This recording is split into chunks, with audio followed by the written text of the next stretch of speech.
Fala galera, meu nome é Rafael e hoje a gente vai para o nosso segundo vídeo de programação no Scratch. Então se você chegou aqui agora, já se inscreve no canal e ativa o sininho para não perder nenhuma novidade. Vamos lá? Então galera, hoje aqui no Scratch a gente vai falar sobre as categorias que eu considero mais importantes na hora da criação de uma animação ou um game. Lógico que todas são importantes, mas algumas a gente tem que ter um conhecimento maior aí para a gente poder executar nossa animação e o nosso game de forma mais estruturada. Bom, então para começar aqui a gente vai para a aba Movimento. Só selecionar o nosso ator aqui. Então ele muda para a gente aqui na aba Movimento. Só lembrando, né, que a gente tem aqui no meio principal a nossa área de script, área de execução aqui que é o nosso palco, e onde fica o nosso personagem logo abaixo, e no cantinho aqui o nosso cenário, certo? Aqui a gente está utilizando o Capitão América como nosso ator. Esse Capitão América é de uma versão de Nintendo, então a cada vídeo novo a gente vai tentar trazer um personagem diferente pra gente estar mostrando aí as possibilidades. Bom, então aqui a gente já relembrou um pouquinho do nosso último vídeo, falando sobre o Scratch, como ele funciona. E aqui eu vou agora para a aba de movimento. Na aba de movimento como a gente posiciona o nosso personagem no nosso cenário, no nosso palco. Então a gente tem que prestar atenção bastante nisso, lembrar na questão do limite do nosso palco, né, tanto na horizontal quanto na vertical, porque eu tenho meu personagem aqui, eu posso arrastar ele para onde eu quiser, e se vocês olharem, vocês vão ver que a posição de X e Y dele vai sempre alterar. E isso a gente trabalha bastante em movimento.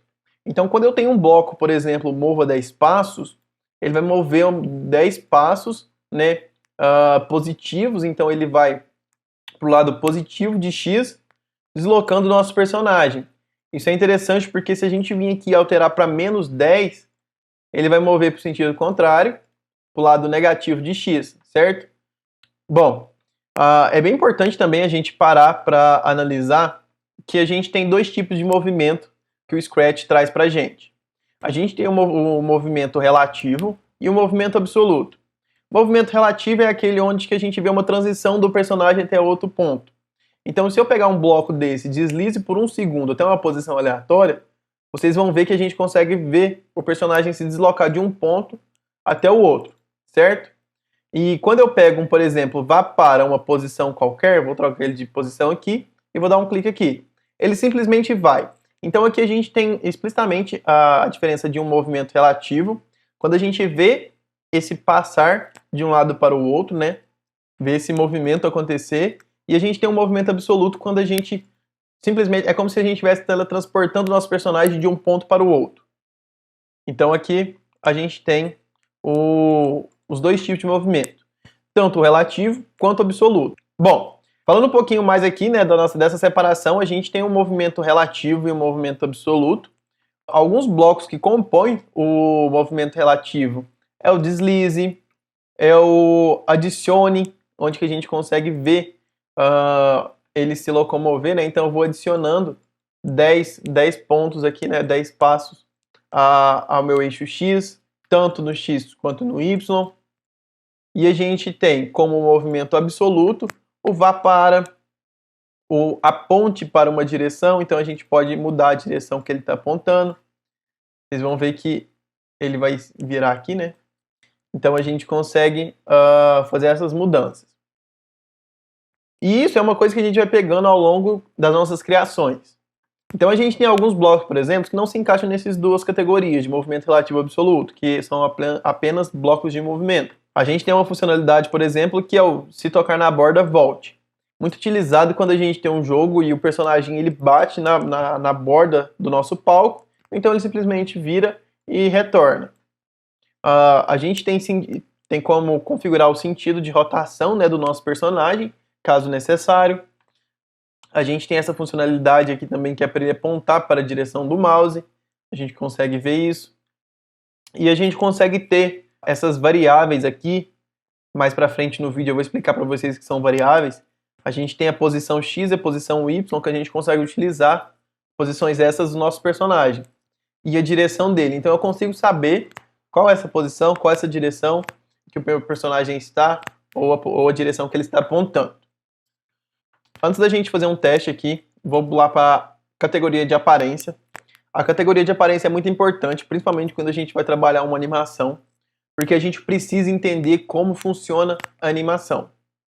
A animação, basicamente, é uma troca de imagens. Explicando aqui para vocês, na aba animação, meu personagem, ele tem várias fantasias, certo? Deixa eu só mudar aqui a direção dele para uma direção que ele vai ficar em pé, 90. Ok, meu personagem ele tem várias fantasias. E assim que eu vou trocando cada fantasia dele, ele vai criando essa animação. Então, caso eu venha fazer aqui para você, então a gente vai trocando de imagens, né, e criando essa animação do nosso personagem. Então, os nossos personagens animados, eles basicamente são a troca de imagens numa velocidade mais rápida, né, e a gente não consegue perceber, que fica de forma natural. E aqui na categoria de aparência, a gente tem os blocos que trabalham tanto a fantasia, trabalham o cenário, trabalha algumas falas, né? Então ele tem os blocos de diga e o bloco de pense, que aparecem um balãozinho ali. A gente está criando meio que essa animação, essa fala do que está acontecendo na nossa animação. A gente tem blocos aqui também de tamanho, né? Então a gente trabalha bastante o visual na aba de aparência. A gente tem também efeitos de cor, efeito de olho de peixe. Então a gente consegue estar mudando isso no nosso personagem. Aqui, por exemplo, eu tenho um bloco Mude 25 a efeito de cor. Então ele vai pegar todo o nosso personagem e mudar o efeito dele. Então se eu for clicando, ele vai alterando, certo? E vocês conseguem ver a diferença. Bom, após falar do efeito aqui, a gente tem também uma opção, né, para poder remover os efeitos. Então coloquei vários efeitos no meu personagem. Vocês vão ver que ele vai estar alterado. Eu posso vir aqui, utilizar o bloco remova efeitos gráficos e ele volta para o original dele. A gente também tem blocos muito importantes, que é o mostra e esconda. A gente tem essa funcionalidade aqui nas propriedades também, que a gente pode alterar. Mas esse bloco de mostra e esconda, ele é muito útil na programação quando a gente está fazendo alguma animação, ou algum game que troca o personagem, ou que uma hora ele tem que aparecer, outra hora não. E a gente pode programar quando que a gente quer que isso aconteça. Em determinada situação, ou ele sempre vai aparecer, ou ele vai ficar escondido, enfim. A gente tem também uma parte de camadas, mas camadas a gente vai reservar um vídeo para eles, para a gente entender isso um pouco mais para frente. E aqui também, como em movimento, a gente tem algumas variáveis disponíveis sobre a aparência, que é a fantasia, qual o número da fantasia está sendo utilizado, qual o número do cenário está sendo utilizado e qual o tamanho, por exemplo, do meu personagem. Meu personagem aqui está um pouco ampliado, ele está com um tamanho de 200, né? E a gente pode ter essa variável, por exemplo, aqui tamanho, e utilizar ela em outras aplicações, certo? Bom, então a gente já falou de movimento e de aparência. Esses dois são essenciais para a gente criar animações.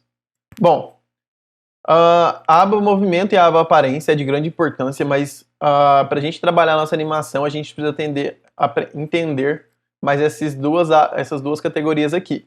Evento e controle. Começando pelo evento aqui, o nome já é bem autoexplicativo. O evento é quando a gente está esperando que alguma coisa aconteça. Então, por exemplo, quando a bandeira for clicada, o que eu quero que o meu programa execute? O que eu quero que o meu personagem faça? A gente tem a bandeirinha verde aqui em cima do nosso palco, que é de início, né, de ir, e a gente tem essa forma geométrica aqui em vermelho, que é o de parar. Então, quando a minha bandeira for clicada, por exemplo, eu posso vir aqui pegar em movimento e falar para ele, quando minha bandeira for clicada, eu vou mandar ele para uma posição aleatória. Então, toda hora que eu clicar na minha bandeira, ele vai para uma posição aleatória, certo? Bom, e a gente tem diversos eventos aqui. Eu tenho o evento de quando a minha bandeira for clicada. Eu posso utilizar qualquer tecla do meu teclado que esteja disponível aqui para configurar. E a gente pode utilizar essa animação. Então eu posso, por exemplo, aqui utilizar a tecla espaço para ele ir para a próxima fantasia. E quando eu venho aqui e pressiono a tecla espaço, ele vai para a minha próxima fantasia. E a gente consegue trabalhar toda essa animação. Então o bloco, a categoria de eventos, ela é bem importante para a gente tem que definir, né, e entender quando cada situação vai acontecer. A gente tem aqui que algum evento pode ser quando o meu ator for clicado, quando eu mudar o meu cenário, por exemplo, quando a gente pensa uma animação, por exemplo, com 2 cenários, quando mudar um cenário, pode ser que eu queira que introduza algum outro personagem. Então a gente precisa trabalhar isso.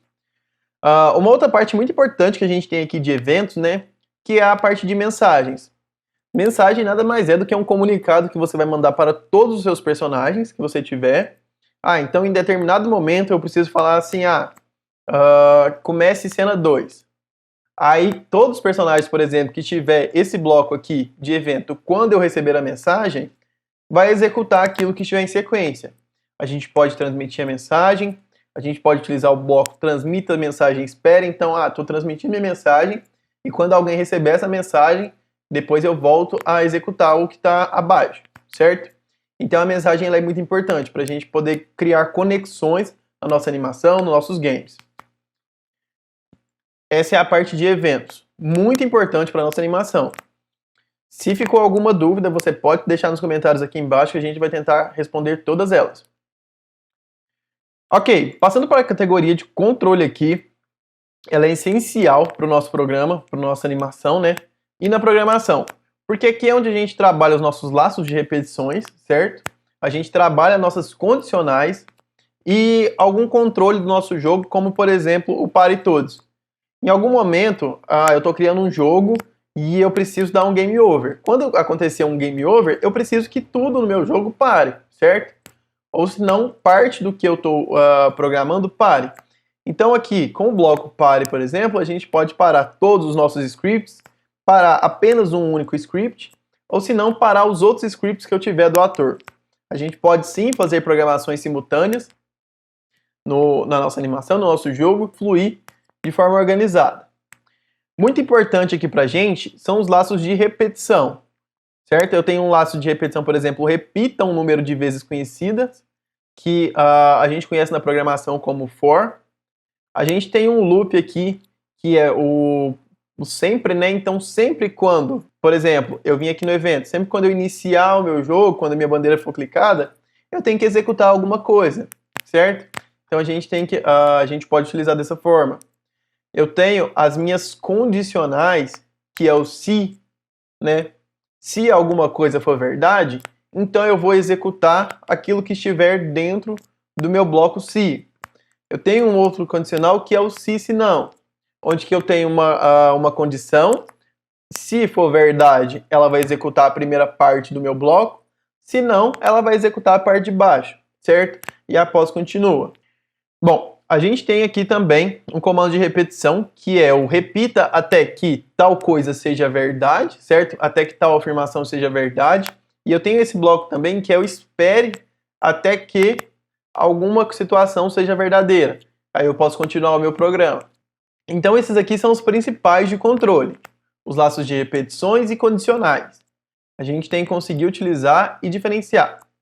Um outro bloco que a gente tem muito importante aqui é o espere, onde a gente consegue dar uma pausa na nossa programação, no nosso jogo, e fazer ele parar por um determinado tempo e dar sequência a ele. A gente tem aqui embaixo também, é uma outra parte que a gente vai reservar uma aula especial para ela, porque a gente precisa entender um pouco mais para entrar aqui na parte de clones, mas eu consigo clonar o meu ator, por exemplo, e ter duas versões dele, né? Então esse aqui a gente vai reservar uma aula para ele, mas é uma funcionalidade de controle bem bacana também. Bom, e a parte de controle, ela é bem importante porque é onde a gente precisa unir tudo isso e estruturar o que é o nosso personagem, o que é os nossos objetos aqui durante a nossa cena de animação, ou se não durante o nosso game, o que eles vão estar fazendo. E aqui é na parte de controle e eventos, né, esses dois juntos, que a gente consegue programar o nosso game animação de forma mais bacana, né, que é onde que fica mais natural a nossa animação ou game. Então, galera, essa foi a nossa segunda aula de programação no Scratch. Eu espero que tenha gostado. Se gostaram, deixe o like. Se ficou alguma dúvida, deixe nos comentários que a gente vai responder a todos. E se você chegou até aqui e ainda não se inscreveu no canal, se inscreva e ative o sininho para não perder os próximos vídeos. Certo? Então é isso, até breve.